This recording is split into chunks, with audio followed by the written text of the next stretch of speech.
Hi friends, तर आज आपण खव्याचे रसरशीत गुलाबजामुन बनवणार आहोत।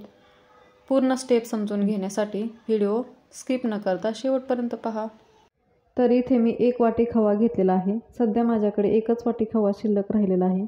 या अगोदर मी खव्याच्या 2 रेसिपीज शेअर केलेल्या आहेत, त्या तुम्ही पाहू शकता। डिस्क्रिप्शन बॉक्समध्ये त्याची लिंक दिलेली आहे। आता यामध्ये लगेच मैदा न घालता आपल्याला हा खवा असं मळून घ्यायचा आहे चांगला।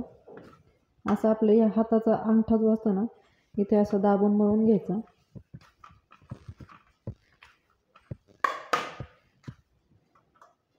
दोन मिनिट चांगलं मळून घ्यायचं।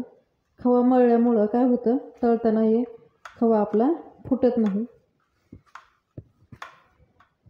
मळून झालेला आहे। आता यामध्ये मी 2 चमचे मैदा घालणार आहे। हा खवा जो आहे तो घट्टसर आहे, त्यामुळे 2 चमचे मैदा पुरेसा होईल। खवा जर पातळ असेल तर मैदा जास्त लागू शकतो। आता हे व्यवस्थित मळून घ्यायचं। पहा, छानसं असं मळून झालंय। आता हे आपण एक 5 मिनिटं असंच ठेवूया रेस्टसाठी आणि आता आपण पाक करायला घेऊया। तर इथे मी 1 वाटीला थोडीशी कमी इतकी साखर घेतलेली आहे, कारण जास्त जर घेतलं तर पाक जास्त गोड होऊ शकतो। आणि यामध्ये साखर बुडेल इतकं पाणी टाकायचं आहे, जास्त पाणी टाकायचं नाही। हलवून घ्यायचं व्यवस्थित। आता हा पाक आपल्याला लाडूसारखा 1 तारी किंवा 2 तारी असा करायचा नाहीये। तेलासारखा चिकट झाला की आपल्याला गॅस बंद करायचा आहे। यामध्ये थोडीशी विलायची पावडर घालूया। इथे आपला पाक तयार झालेला आहे। पहा, असा चिकट चिकट झालेला आहे। आता आपण गॅस बंद करूया। आता आपण याचे गोळे तयार करून घेऊया।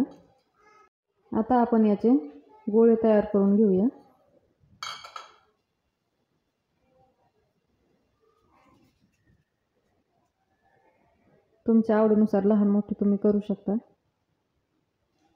पहा, अशा पद्धतीने गोळे करून घ्यायचे। तर इथे सर्व गोळे तयार करून झालेले आहेत। आता आपण हे तळायला घेऊया। तेल हलकंसं गरम झालं की यामध्ये गुलाबजामुन सोडून घ्यायचे। एक एक करून सगळे सोडून घ्यायचे। सोडताना हळू सोडायचे, वरून जर सोडले तर तेल उडू शकतं।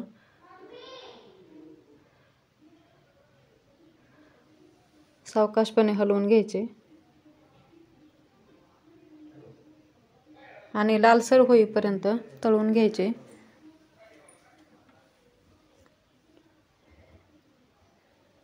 पहा, इथे एकदम लालसर असे गुलाबजामुन तळलेले आहेत। आणि आता हे आपण काढून घेऊया।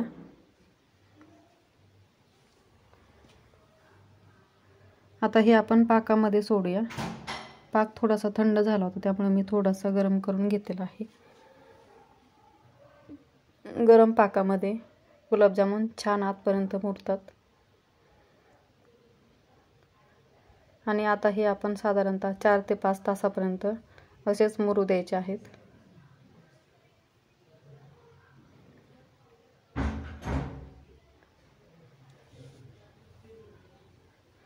4 ते 5 तासानंतर पहा, आपले गुलाबजामुन एकदम मस्त असे तयार झालेले आहेत।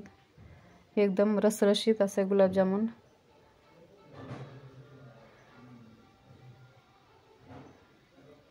रेसिपी आवडली असेल तर व्हिडिओला लाईक करा, शेअर करा आणि त्याचबरोबर चॅनलवर नवीन असाल तर चॅनलला सबस्क्राईब करा। भेटूया नवीन अशाच एका व्हिडिओसह।